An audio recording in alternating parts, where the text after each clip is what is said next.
Passage 2. This passage is adapted from The Frozen Water Trade, a true story by Gavin Waitman.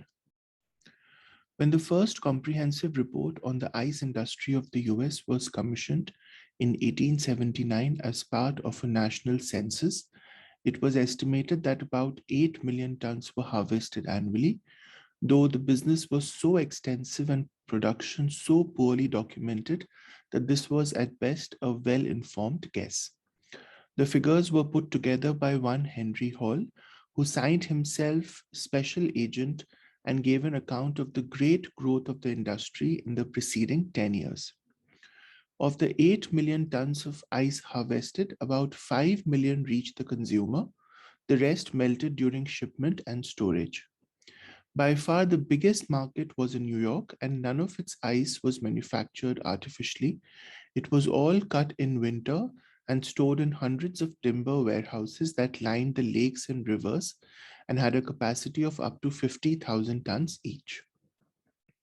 Between New York and Albany, 150 miles up the Hudson River, there were 135 ice houses, but even this was not enough to supply the metropolis, which relied heavily on imports. In fact, in the year of the Great Ice Census, New York and Philadelphia suffered one of their recurrent ice famines when unseasonably warm weather destroyed the harvest on the Hudson and local lakes, and the price of ice rose from $4 to $5 a ton. That year, the ice was 15 to 20 inches thick in Maine, a top quality crop, and it could be shipped down to New York at an estimated cost of $1.5 a ton. This produced a frenzy of harvesting on the Kennebec, Penobscot, and Sheepscot rivers, and 2,000 cargoes of ice packed in haze and sawdust were shipped south to New York, Philadelphia, and other more southern cities, where they were sold for a total of about $1.5 million. Though the demand for ice rose annually, the New York suppliers did not explore the use of artificial refrigeration. Instead, they began to buy up sections of the Kennebec River shoreline and to erect great wooden warehouses there, transforming the landscape of the river for many miles. It was the same farther inland where ice companies bought up shoreline along the lakes and put up storehouses to supply the meat industry of Chicago and the brewers of Milwaukee, as well as millions of domestic consumers. The first real crisis in the natural ice trade was caused not by competition from artificial manufacture, but by pollution. As the cities grew, they encroached on the rivers and lakes from which the ice was cut, and soon there were health scares. This produced a search for cleaner supplies away from towns and stimulated the search for a means of manufacturing ice with pure water. The realization that the bacteria that cause diseases such as typhoid were not killed off in frozen water added to the urgency of finding safer forms of refrigeration. The natural ice trade began to decline from the early decades of the 20th century, though in more remote areas of North America where electric power was not available, but lake ice was abundant in winter, it survived as late as the 1950s. As ice harvesting died out, the evidence of its former vast scale rapidly disappeared. There was no alternative use for the great ice houses, many of which simply burned down, often set alight by a spark from a steam train. They were surprisingly flammable as most were made of wood and kept as dry as possible to better preserve the blocks of ice they housed. But the majority were demolished or simply rotted away. Over a wide area of the northern states, young diving enthusiasts with no knowledge of the former ice trade still emerged from lakes and rivers clutching an impressive variety of odd implements, plows and chisels and scrapers that fell through the ice during the harvesting. One or two museums keep small displays of these tools, and collectors have preserved manufacturers' catalogs that proudly present their versions of the ice plow, the ice saw, the grapple, the jack grapple, the breaking off bar, the cork bar, the packaging chisel, the house bar, the fork bar, and so on. Many other specialist implements, the use of which has long been forgotten. The inner city ice houses have also gone, and the ice wagon and the iceman are rapidly fading memories. All that is left in America of this once great industry is the water itself, which provided a continuously renewable supply of ice each winter. There are few memorials on the banks of the rivers and lakes that once produced such a vital crop. Which of the following events referred to in the passage occurred last chronologically? The first comprehensive report on the ice industry of the US was commissioned. Divers emerged from lakes and rivers clutching ice industry implements. 2,000 cargoes of ice were sold for around 1.5 million. The price of ice rose from $4 to $5 a ton. So this is B because all of these incidents, A, C, and D, happened when the ice trade was active, but divers emerging from lakes happened after the ice trade had finished, right? Diving enthusiasts with no knowledge of the former ice trade still emerge from lakes and rivers. The passage states that in terms of the natural ice industry, the decade from 1869 to 1879 was characterized by, so 1869 to 1879,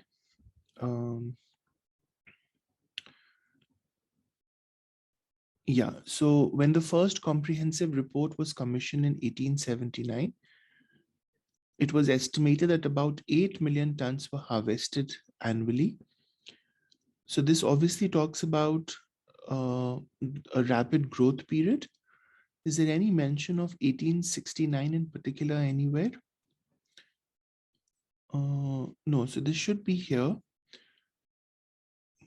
Yeah, an account of the great growth of the industry in the preceding 10 years. So this was a time of significant growth. As it is used in lines 19 to 20, the phrase the metropolis most likely refers to. So that would be New York City, right? Because we have, between New York and Albany, 150 miles up the Hudson River, there were 135 ice houses, but even this was not enough to supply the metropolis. So the biggest market was New York. So that's what is being referred to here. Based on the passage, the 1879 main ice that was 15 to 20 inches thick can best be described as a top quality crop that was shipped to New York City, Philadelphia, and destinations further south, sufficient for local demand, but not a solution to the problems of the ice famine in the south. Typical of main crops of ice until the ice famine struck, remarkable but surpassed in size and quality by crops the following year. So this is F, right? We know here that the demand, this one. The ice was 15 to 20 inches thick, a top quality crop, and it could be shipped down to New York at an estimated cost of $1.5 a ton. It was shipped down to New York, Philadelphia, and other southern cities. The main idea of the fourth paragraph, lines 55 to 67, is that, so 55 to 67. Okay, so this talks about the gradual decline of the ice trade in the early decades of the 20th century and what happened to the ice houses, which were simply burnt down. So this basically charts the decline of the trade. The natural ice industry declined over several decades, leaving few traces of its magnitude. The arrival of the steam trains signaled the demise of ice harvesting. Ice houses were extremely flammable and therefore few remain. In the 1950s, the natural ice industry experienced a short-lived revival.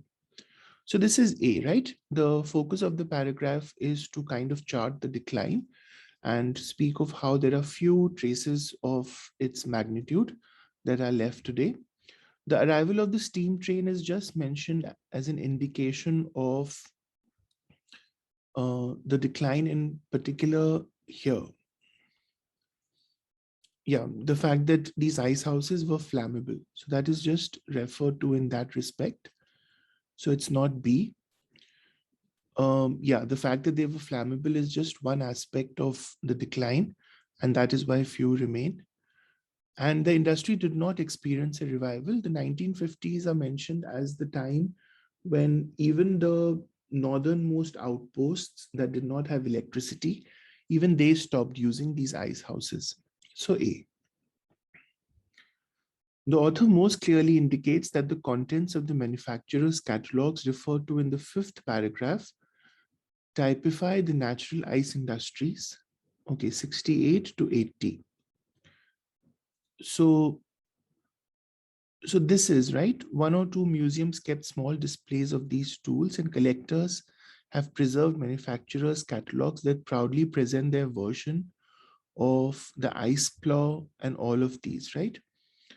So they typically characterize the industry's rapid response to changes, ability to erect ice houses quickly, wide array of tools, simple work.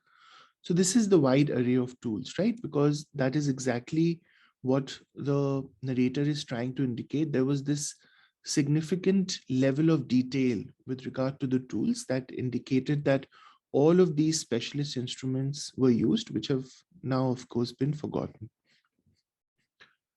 On which of the following points does the author contradict himself elsewhere in the passage? Of the 8 million tons of ice harvested, about 5 million reached the consumer. The New York suppliers did not explore the use of artificial refrigeration. There was no alternative use for the great ice houses. All that is left in America of this once great industry is the water itself.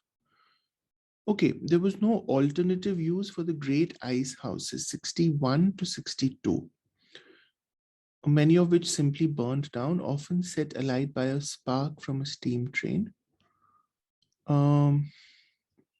Right, the inner city ice wagon are rapidly fading memories.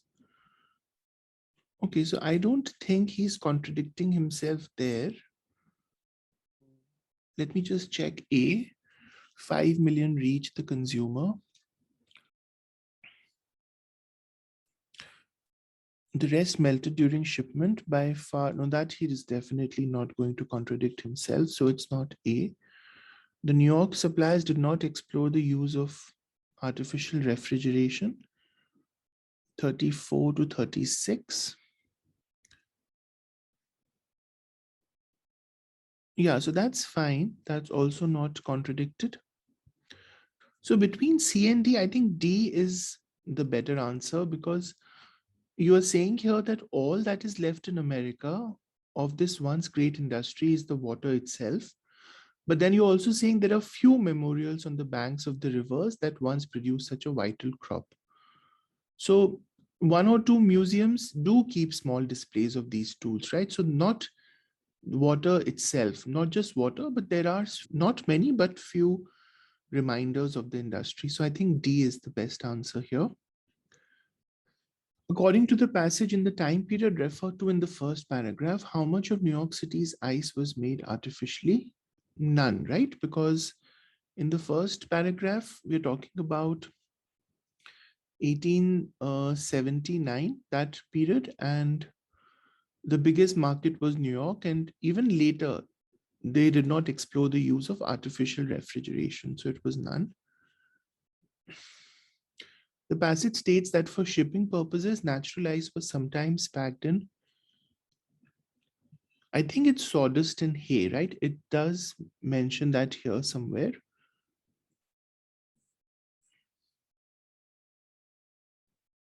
Yeah, it was 2,000 cargoes of ice packed in hay and sawdust. So it is C. The passage indicates that the first real crisis in the natural ice industry can be attributed to the Great Depression, weather pattern changes, advent of refrigeration, polluted water. So it's polluted water. This is described here. The first real crisis in the trade was caused by pollution. Okay, let's grade this. So 11, BFBFA, BFBFA, 16, HDJCJ, HDJCJ. Okay, great. So we got all correct.